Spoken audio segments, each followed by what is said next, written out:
Just disregard the fresca. Hey everybody, Luxinda here. Welcome back to the loo. We are going to be doing heat press t-shirt stuff today. Hopefully some of you will find this interesting. If you watch any heat press type videos on YouTube or anywhere else, probably all over TikTok as well, you'll know that this whole DTF stands for direct to film, hack for sublimating onto cotton t-shirts without having to buy the really expensive DTF printer has been making its rounds all through various videos on social media. And I am going to try two different ones I've seen because the original hack was using a DTF powder. This is the transfer adhesive. It starts as a very fine powder and you melt it. And DTF film, which is what you print the image on in the first place. The very first time I tried this, I will show you a clip of exactly what happened as I'm describing it. I followed Mr. Crafty Pants' suggestion and I didn't use DTF film. I used inkjet transparency film, you know, for overhead transparencies that you would use at a TED Talk sort of thing. And it didn't work at all. As you can see right here, did nothing to transfer the image to the t-shirt. So I gave up at that point, and then I started seeing a whole bunch more of these DTF hacks for sublimating onto cotton t-shirts, and the difference seemed to be not the powder. The powder was okay, but they used DTF film instead of inkjet transparency film. Okay, fine. So I got me some of this. This is the transfer film specifically for DTF, and I think what makes this special is it hangs onto the sublimation ink that you print onto it, and it keeps it wet. Because the whole idea here is you print an image out and then you pour this powder over it and make sure the powder gets all over the wet image and sticks to it, and then you shake off the excess and you can reuse that. So by using inkjet transparency film, my printer and my ink was drying instantly and nothing was sticking. Powder wasn't sticking. I'm gonna try it again, but there's a new hack out now where apparently you can do the same thing except you print your image onto the DTF film with your inkjet printer, not your sublimation printer, and people swear you get a good image in both cases. So we're going to try both and we're going to compare them. Here is an insert of the image I will be using on both t-shirts. I'm going to use two Gildan 100% cotton white t-shirts. You need to use either white or very light colors because anything in the image that's white will not print. It's basically like a clear water slide. You need white behind the image in order to make the image complete. So here we go. Okay, we are out in the other room. I am pointing the camera right now at my Epson F170. This is a sublimation specific printer. I bought it that way so I didn't have to do any conversion because I figured I would screw it up. So I'm going to print the first of the two images we're going to test on my sublimation printer onto the DTF film. And as it comes out, I am basically immediately going to dump it into my little container here that, just disregard the fresca. I'm going to put it in the powder. I've already taken the DTF powder, the transfer powder, and I put it in a container. I'm going to put the image in here while it's still wet, and I'm going to sprinkle the powder all over it, and then we'll go melt it on the heat press. But it needs to happen while the ink is wet, so I'm going to try and do this sort of hopefully all at once. All printed sides are placed uniformly face up. So the package comes to you with the printing side face up in the package. So as long as you don't take everything out and turn it over or mix the sheets up or whatever, you will always know which side goes up. And I think you can tell the difference. Let me see. Pull a sheet out. They're both matte. This side, I don't know if you can see that, is a little shinier. This side is very matte. And this is the side that's going to hold the ink. All right, I've been having a little trouble with this because the printer doesn't want to treat this film as a regular piece of paper. So I am going to tape a regular piece of paper to the back. So I have a piece of sublimation paper, which is much thicker, taped to the back of my DTF film. This is all about trial and error to get this to work. We'll see if this does the trick, because printing it on regular sub paper worked fine. It came out complete image, no problems whatsoever. It's the film that's screwing things up, and I don't fully understand why, but we're gonna keep trying.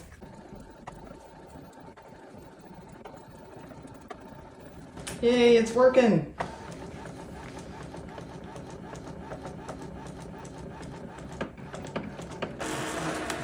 Hallelujah. Okay.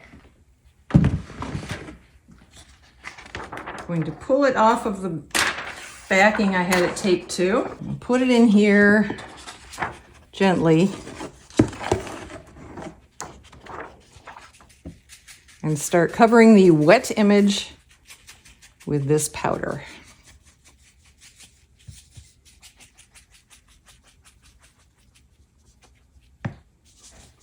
A little back and forth. Make sure everything about your image is covered.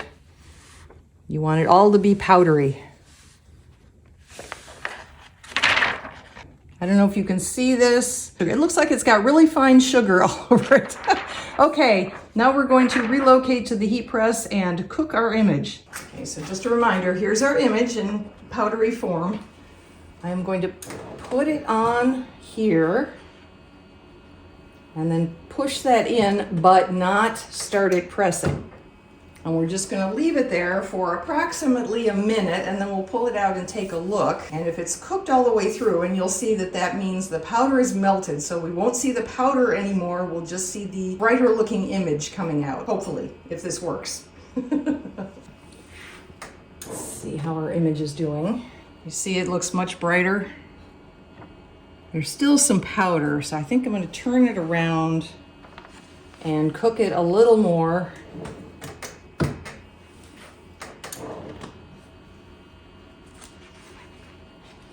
Okay, that's looking pretty good. Everything looks melted. I don't see any sugary like powder. Well, actually I do here on this guy. I'll just put this in like that. I'll go get the t-shirt. Okay, this looks really good to me now. I'm gonna put this aside and we're gonna prep our t-shirt. Okay, so the first thing we're gonna do is push this in and just press it for, I don't know, 5 to 10 seconds. We're just pressing it and getting the moisture out of it.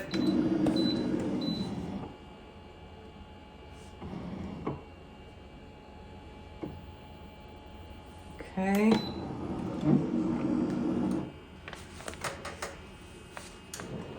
There we go. Now I do have a piece of Teflon in here. It's not necessary. This is not supposed to blow your image through, even though we're using sublimation ink.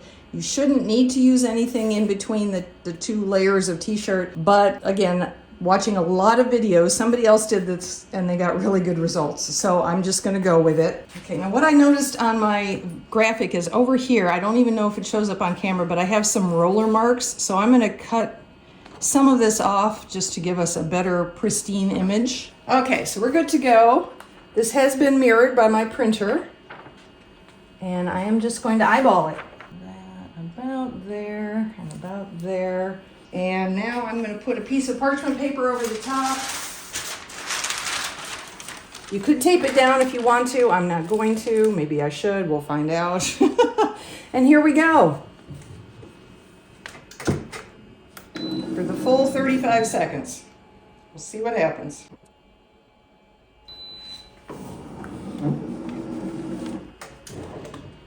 All right, this is a cool peel, so we are gonna wait till it's cooled down and peel it off and see what we get. Okay, so here we are at my inkjet printer. This is test number 2. Now the way this printer feeds, it's a Canon Pixma. This is the side we want to have printed on. This is the non-printing, slightly shinier side. So I'm gonna put this in here like this with the print side facing out or up. And I'm gonna set this one printing.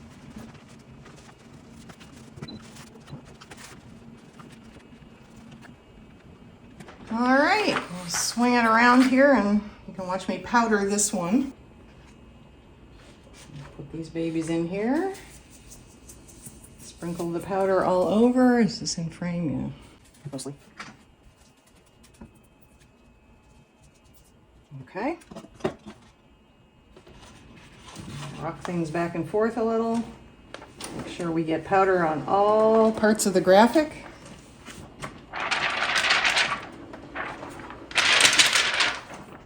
I don't know, there are parts of this that must have dried on the way out. I don't see any powder. Let's see if you can see any powder right here on the hat. And lots of the the letters are completely dry, completely powderless.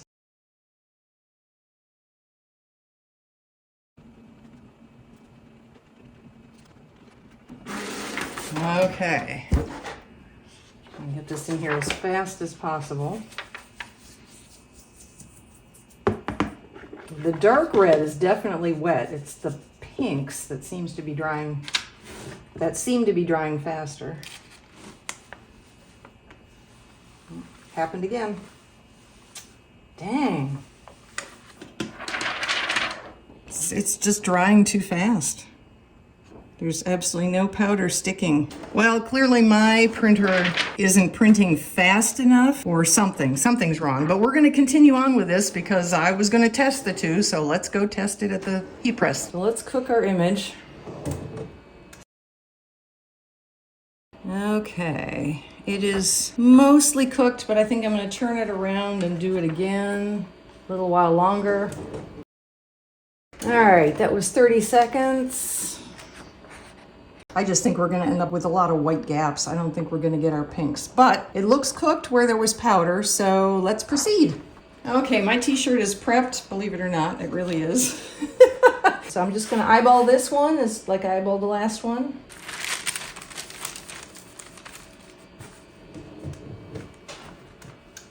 And let her rip, 35 seconds.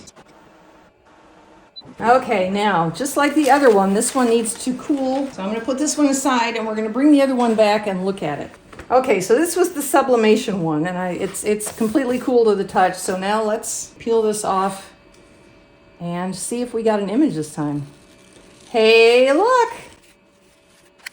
Oh, that is awesome. Here's what's left on here. And here's how this looks. Absolutely love that. Now the final step is to press this one more time to really adhere it all on there directly. Don't need anything between. My Teflon's somewhere else right now, so I'm just going to do it like this with parchment paper over the top. And this is going to be for about 15 seconds. I'll just count.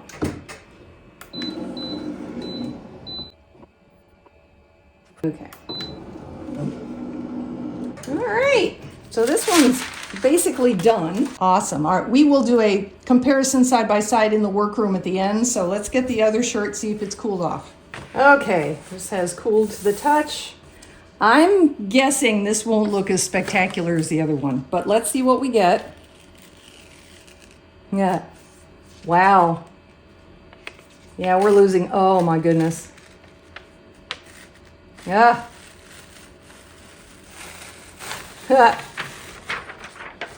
We are losing a lot of detail. Let's go back to the workroom and see how these look side by side. All right, so here we are back in the workroom. Let's do our comparison, because these are very interesting results and not necessarily what I expected. This is the Sublimation on DTF film with the DTF powder cooked onto it, melted, and then pressed at 365 for 35 seconds, and then a second quicker press after the cold peel. And then this is the one, it was total disaster. This was the inkjet printer ink. Same process, but obviously it's just, whether it's my printer or the ink I'm using in my printer, could be the DTF film I used. It doesn't hold inkjet ink as well as the films I've seen in the YouTube videos where they did both of these successfully. Don't know, but this was a bust. And then just to show you the comparison fully, I grabbed a 50-50 cotton polyester blend shirt and I did Sublimation straight onto this one. While I didn't use all the ink on the Sublimation sheet, when I pulled the sheet off, there was still a lot of ink on the Sublimation paper. This is 50% polyester, not 65, which is what you're supposed to use as a minimum. So these tend to look a little vintagey anyway, a little washed out. On the other hand, you can get a lot more of the fine details. I don't dislike this method. I don't know if I'll use it that much. If somebody absolutely has to have a cotton t-shirt, but they don't want the printable transfer paper, that you can feel it. You can feel this a little bit, but it's really down in the shirt. This one, however, if you can talk somebody into at least half and half with polyester, this is in the threads. I am going to wash all three of these a few times before next week's video. So that'll be the video that's on January 6th. And I will show you how all three of these look after, say, 3 wash and dries. So thank you for joining me today. Stay safe. I will see you in the next video with an update.